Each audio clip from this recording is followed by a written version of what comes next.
You're it. The NFL's tag game is officially begun. What does it mean for the Kansas City Chiefs, Travis Kelce, and everything that goes into these position groups? We're going to cover it today on Locked On Chiefs.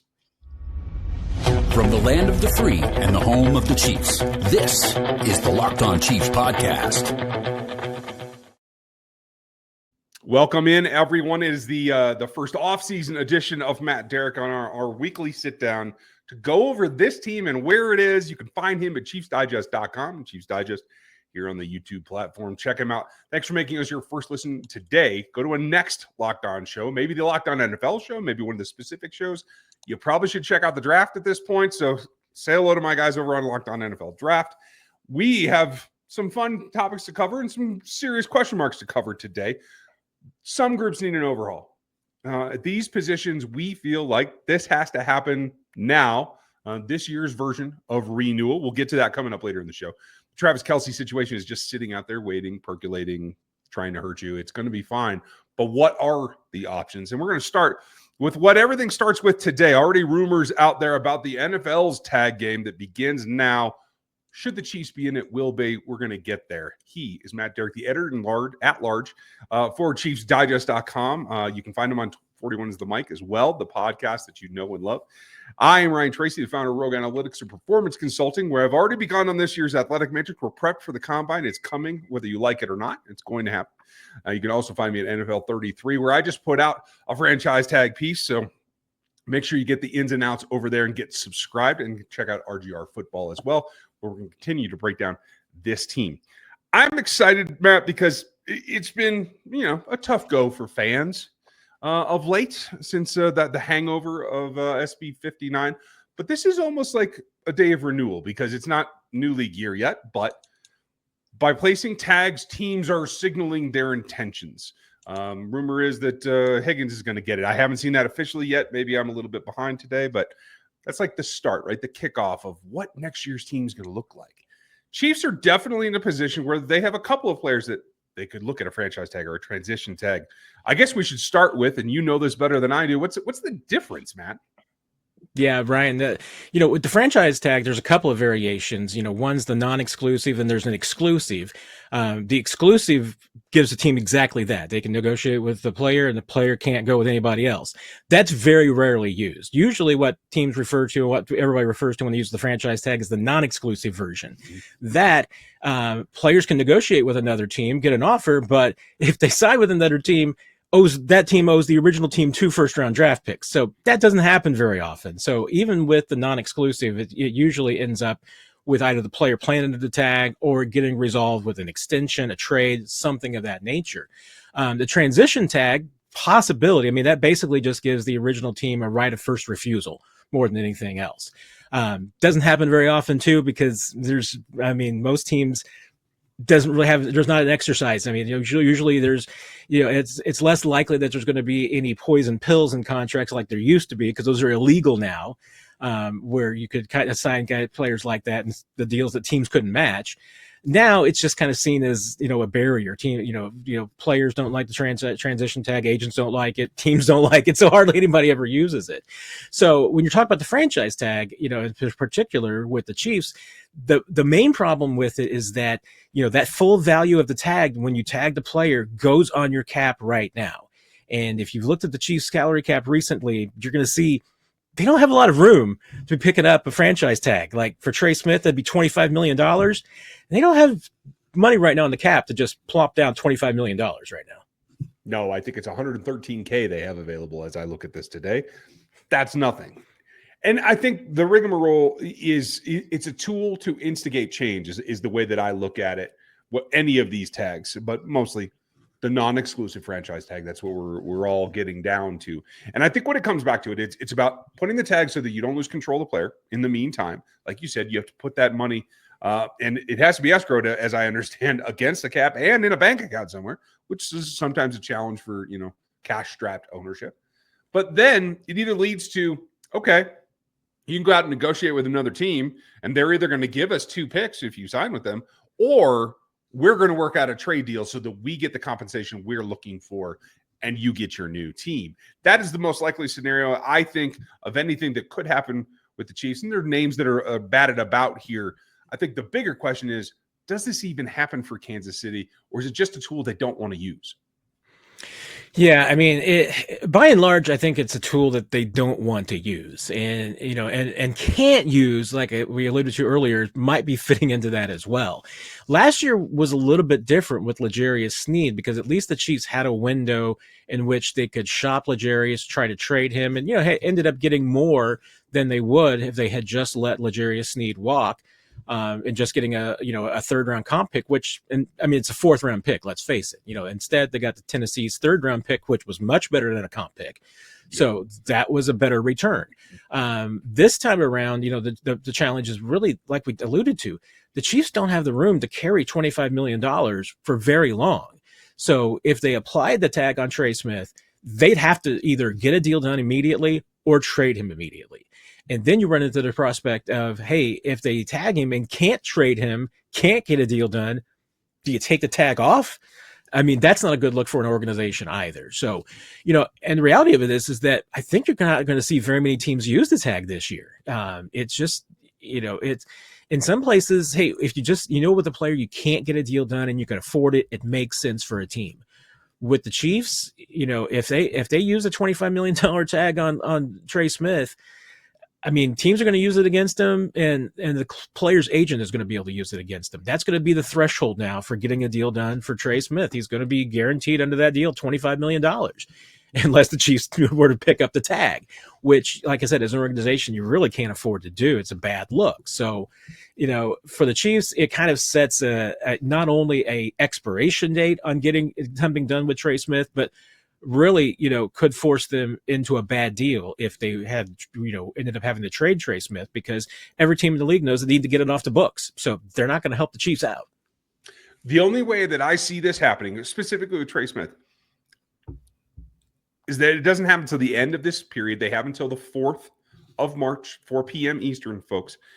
And in my mind, there's only one way, and that's by using your tree. You have a call tree when you have an emergency, right? Well, you have an offensive guard emergency in this case. There are two teams, obviously, that have general managers that have worked for Brett Veach. Super simple. If you can work that out with either Chicago Bears or the Tennessee Titans, if anybody needs a stellar, all-world right guard and you're willing to pay for it, we will put the tag on him at X number and 30 seconds, and we'll make the trade in the next 30 seconds. It's the only way this could even function, right?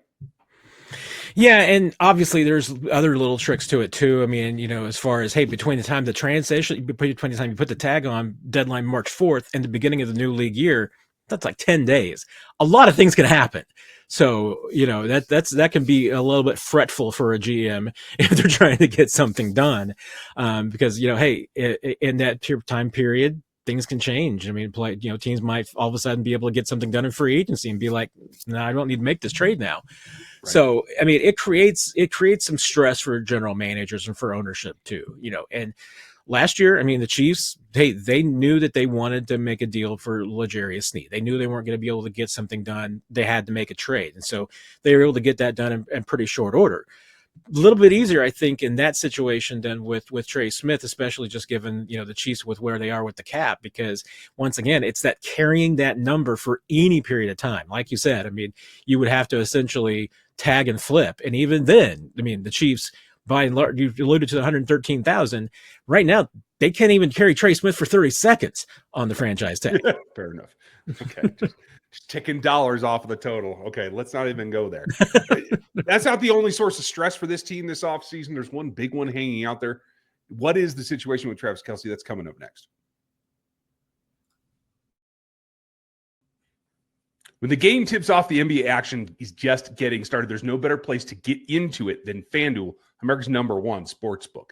With FanDuel, you can place your live bets throughout the game, start to finish. Even if you miss the opening tip-off or you want to bet on a fourth quarter comeback, you can get there. You can stay in the action. And if you want to go looking for a bigger payout, you can even combine your live bets into same-game parlay.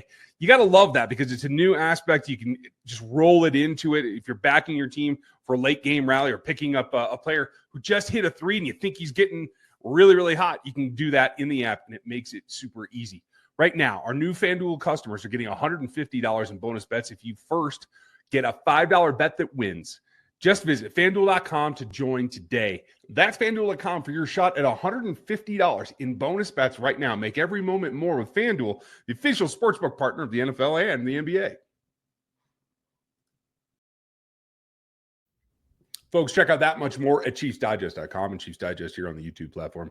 Get over to my site at RGR Football and make sure you sub to NFL33.com. It's my Substack along with my crew as we put out more and more about this team building process. Team building is one of my favorite topics. I enjoy that maybe more than any other aspect in football right now. But it's not a stress-free proposition, Matt. And right now, there's plenty of rumors. And I don't purport to like enjoy the rumor mill, but it does make me chuckle from time to time. Everything from Travis is already married to a certain someone to he's just going to join his brother and make beer in the garage. I don't know what it's going to be, but there's a lot of question marks out there. The fact is, a lot of people making a lot of hubbub out of the ultimatum, quote unquote, the Chiefs have given Travis Kelce by March 14th. Is there anything magical about that date, first and foremost? I'm glad you go through the same things because one of the perils of my profession is that I get texts from friends and family periodically, and when I say periodic, pretty much on a daily basis, and I get the exact extreme question because of clickbaits and headlines. So I've been asked twice this week already, if Travis is already retired and did he already say he's coming back for one more year? Because that's what some clickbait headline has said. So, yeah. Hey, a lot's been made of March 14th and that this being a deadline that the Chiefs have imposed. It's not a deadline Chiefs imposed. It's a deadline essentially that Travis and his agent agreed to last year when they renegotiated his contract because he's got a roster bonus due on March 14th. And that creates the deadline, if you will, for Travis to make a decision about this season. It's not a hard deadline. It's not an imposed deadline by the Chiefs. It's just a contractual deadline. And like anything else contractual, it can move. So we'll see. I mean, I expect every Wednesday morning with the New Heights podcast to wake up to some news about Travis, his future. I mean, I'm sure that's where he will make the announcement as best he can. Yeah. So, I expect every Wednesday I'm expecting some news between now and March 14th. I mean, I still think my gut says that he plays one more year. Obviously, the Chiefs and Travis can work out things to move money around. So if they wanted to push some of his cap space for this year, cap value into future years, it could be done. If Travis comes back and says, hey, I really do want to try to play 3 more seasons, they can work that out too. So there's nothing magical about March 14th. It's just a roster bonus deadline. And it's a bonus that can be moved. If Travis is 100% sure he's ready to play, Chiefs can go ahead and give it to him and be done with it then. There's no magic to it, and it's not anything that's been handed down saying Travis has to make a decision by this date. If anything, I mean, I think right now, if I'm Andy Reid and Brett Veach and Travis comes to me and says, hey, I decided I'm not going to play next year, I think they'd say, I'll tell you what, let's move that roster bonus deadline to July, and you let us know, July 1. If you want to. I mean, I'd kick that can down the curb as far as you can. Yeah, I am 100% with you. This bus does not have to leave in March. It's going to be just fine, especially because in the meantime, as I understand, comes off the cap. You have a little bit of more play room there. You can do what you need to do in free agency. You can deal with it another time. This is, I think, the thing that the public's more concerned about than maybe you and I are is that there's going to be a way to make it work whatever he decides. There are pluses and minuses for both the team and for Travis either way. But I tend to agree with you. It feels like, especially as each day goes by and he feels a little bit more rested and his life calms down a little bit, I do think that there's more and more of a possibility that he plays again. I personally would like to see it. But if that is not the reality, if you look at the situation and what they've done with the position, and we're going to talk another position group come up here in a little bit, folks, where they're situated, does Travis' decision spur multiple plans? Is it something they have to react to, or is it already built in that they've got youth here behind him at this point in case the situation is he does not go forward? Yeah, I mean, obviously the Chiefs have prepared for the future beyond Travis Kelce, and I mean, I'm not saying that they're well prepared.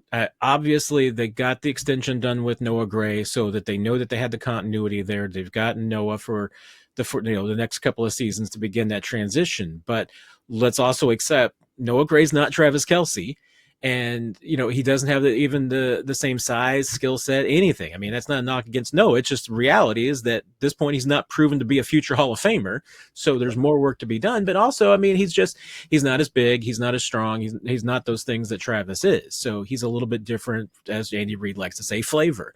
Now the Chiefs made a bold move last year with drafting Jared Wiley, but that injury to Wiley really puts you in a little bit of binder if you're the Chiefs, because with knee injuries like that, you can't really bank on Jared Wiley being what you were hoping he would be in year 2. I mean, it's going to be recovery year for him. So you don't really know what to expect, if anything, that you could expect from Jared Wiley this year. So if the Chiefs don't have Travis Kelce, are they looking at free agency? Almost certainly. I mean, I think they'd be looking for someone with experience and not like the traditional tight ends that they've been bringing in, in past years. Journeymen, guys that, they're trying to see if maybe there's a little bit of juice, maybe they just haven't shown yet. Young guys like Matt Bushman's and these types and everything that you're hoping to find lightning in a bottle. I mean, you're going to be looking for probably somebody a little bit more proven, not too expensive. Are you going to go back in the draft again? You absolutely could if there's a player that you like there. It's just that then you're already now sinking a lot into the position at tight end with draft resources, and you don't necessarily want to do that. So the Wiley injury complicates things a little bit, but obviously the Chiefs, they've made some moves to try and prepare for life without Travis Kelce. I'm just not 100% sure they're ready to completely move on yet. I think that makes a lot of sense. And obviously I like some of the younger guys as well. Hendershot ends the season on the roster. I do think there's upside there. You may have to piece it together for a little bit if that's the way that it comes down. But that's not an overhaul, so to speak. An overhaul is, it looks noticeably different on the field next season than it did last season. And there is a couple of position groups. We're going to pick maybe my favorite. We'll see what Matt thinks. And we're going to go through that right now. Do they overhaul it or don't they? Right on the backside of this. This is a message from our sponsor, Intuit TurboTax. Taxes are waiting, wondering, and worrying if you were going to get that money back. And then waiting, wondering, and worrying even more. Now, Taxes is matching with a TurboTax expert who can do your taxes as soon as today. An expert gives you their taxes their undivided attention as they work through your return, so you can get real-time updates on their progress and you can focus on your day. An expert will find you every deduction possible from every form, every investment, everything with 100% accuracy. All you have to do is do that to get the most money back guaranteed. No waiting, wondering, or worries. Now this is Taxes. Get an expert now at TurboTax.com. Only available for TurboTax Live full service. Real-time updates only in iOS mobile app. See guarantee details at TurboTax.com/guarantees.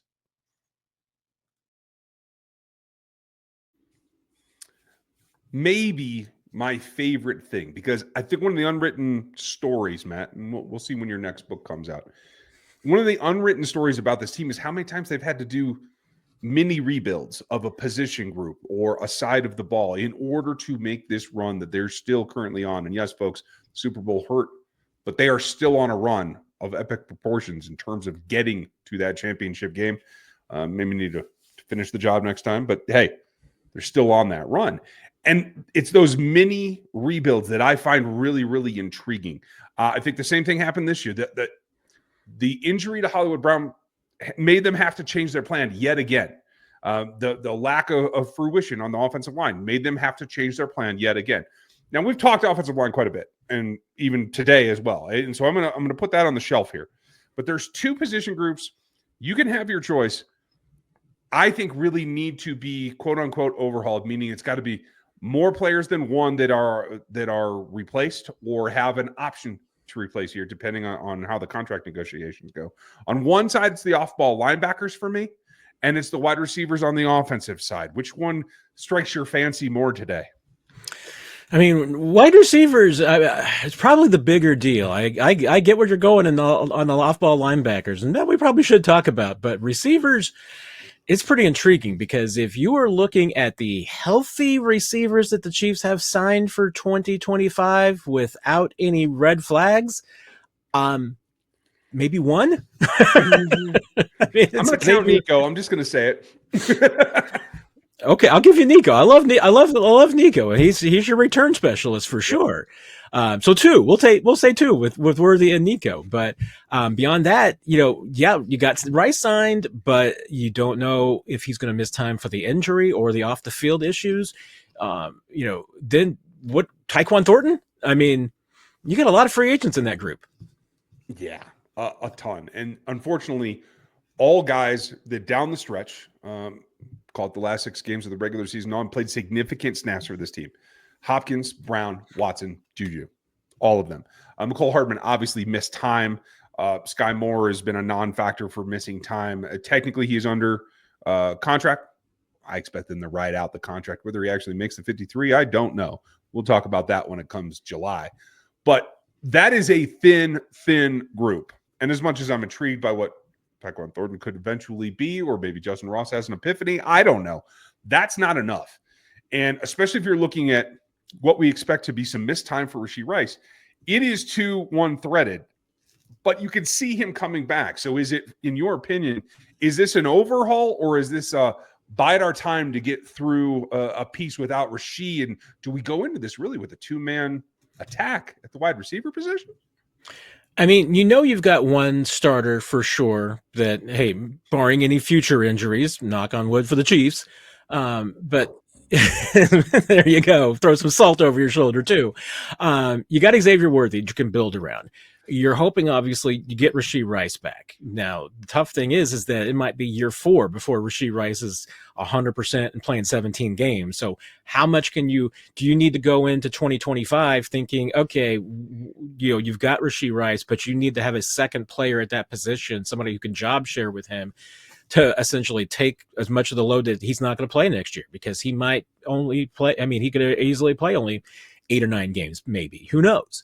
So you need to figure that out. But then, you need a third receiver. You need some depth. And, and the Chiefs, to be honest, I mean, they've used free agency, but they've gone all out in the second rounds, but they haven't really gone. And I'm going to include Xavier Worthy in kind of second round conversation, because late first round, he's a second round grade. So he's in that Rashee Rice conversation and that Sky Moore conversation.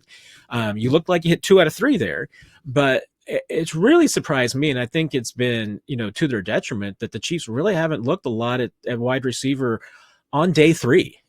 That's a position where they've really kind of neglected it, and and they've gone free agency, they've gone the undrafted free agent, undrafted free agent route.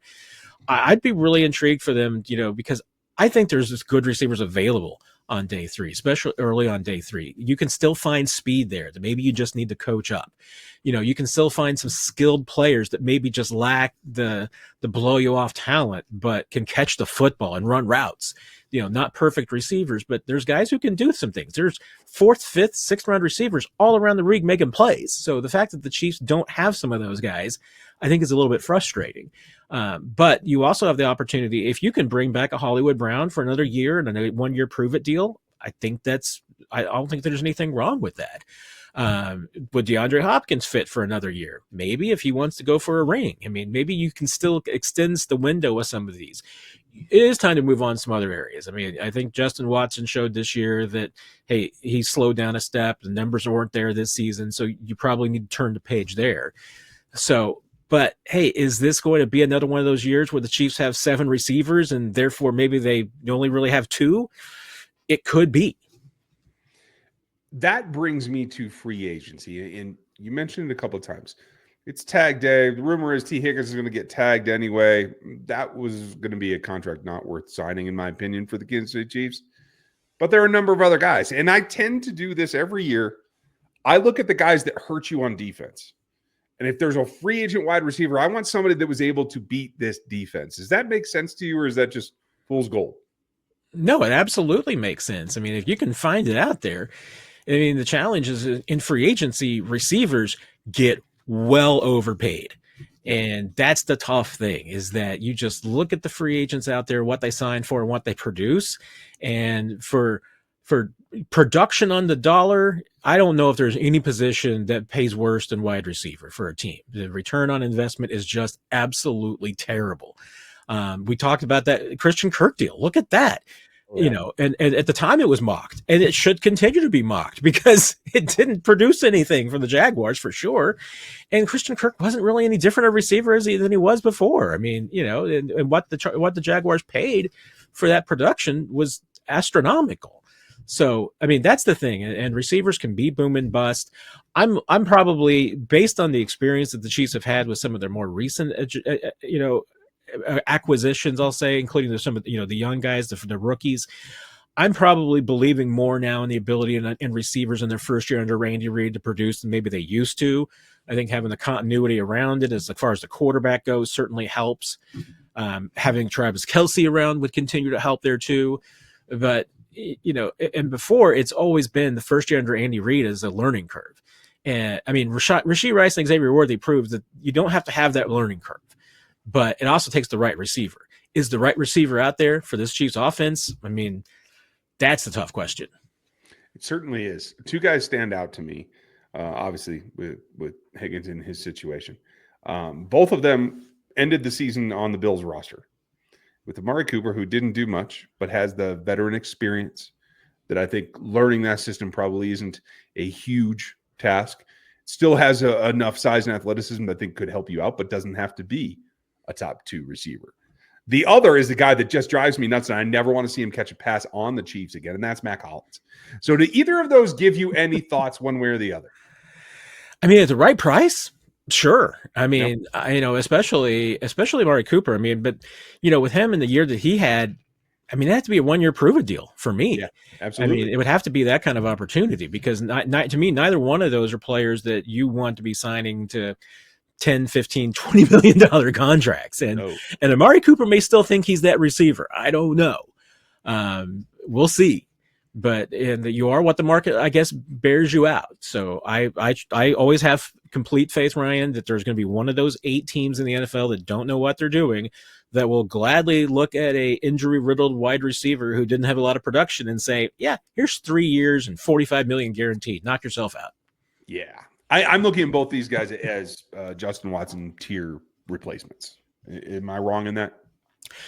I don't think you're wrong. I mean, I still have I have the question probably more about Cooper, about how he views himself and what he's looking for and how he would fit in. I still think that's probably a difficulty.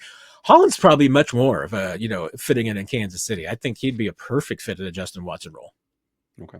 Well, there, folks, we have your answer. Brett, give us a call. We'll help you figure it out. Outside of that, you mentioned the draft, and I love that you did, so I didn't have to bring it up. Thank you. Given everything else that they need, and I have some serious questions about how the plans worked out to this point, can they afford to look at that position at anything that required a trade up that is anything other than picking 31st? I mean, that's the tough thing, especially because, you know, we haven't seen how the comp pick formula works out, and there's a couple of picks that we need to see if some of the conditions of a couple of trades bore out. Looks like, you know, for instance, the Chiefs only have to give up a 5th for DeAndre Hopkins rather than a 4th because of the conditions on that trade. But there's a couple of other deals. We'll see if the Chiefs end up with 6, 7 picks, how many that they have. But regardless, you know, hey, not having that second round pick is gonna. Well, I guess they have the second round pick, but they've got some vacancies there, you know, and they want to have as many picks this year as they possibly can. So I think that Brett Veach would be absolutely much more in a trying to move back and pick up more picks, especially since he's given up a couple of picks in the next couple of seasons too. So if he could even kick in the next couple of next seasons, I think he'd like to. Always trying to get more picks when you're in the Chiefs position is a big deal. So I think they'd be more into that range but you know, and hey, who would they move up for? I mean, if it's for a receiver, I mean, if it's the right one, hey, I mean, we all know I'm a Mizzou guy, so I'm going to have my Luther Burden crush. There you go. So sure, I'd say move up for Luther Burden, no doubt. But, you know, do you have the draft capital to move into the top 15, top 20 to get a starting left tackle day one? No, I mean, the Chiefs don't have that currency. That's the hardest part, and we are going to talk tackles next week, folks. Believe me, they will all come into focus on position by position basis. That's wide receivers today. Thanks, Matt. We appreciate you setting us straight and giving us your perspective from where you sit. Most calm and collected more than I am. I'm calm and collected because this is like my, in the middle of my 4 or 5 days off before, the new year league year really begins. So, the combine's next week, Ryan. Stop. I'm not ready. I'm not ready. I'm just not. No, I'm not either. The formulas are, folks. And so the athletic matrix will be updated just as it always is. So don't miss that. But we also will be running down grades and everything over at rogueapc.com. We'll have our draft guide just as we always do. Matt will be doing draft content this year. Is that what I understand? There's always a possibility. Okay, well, let's give it a shot, folks. So don't miss Chiefs Digest. Don't miss us. Thank you for being here, Matt. And we will catch you next week. Always a pleasure, Ryan. Take care, my friend. Have a great week, folks. And tomorrow, we're going to be back going over what's the first domino to fall that has to get done to move forward against everything else that we discussed today. Don't miss it. Make sure you like, sub, and hit the bell. We are 5 days a week, and we always will be. We'll check you out tomorrow. Have a good one. We'll talk to you then.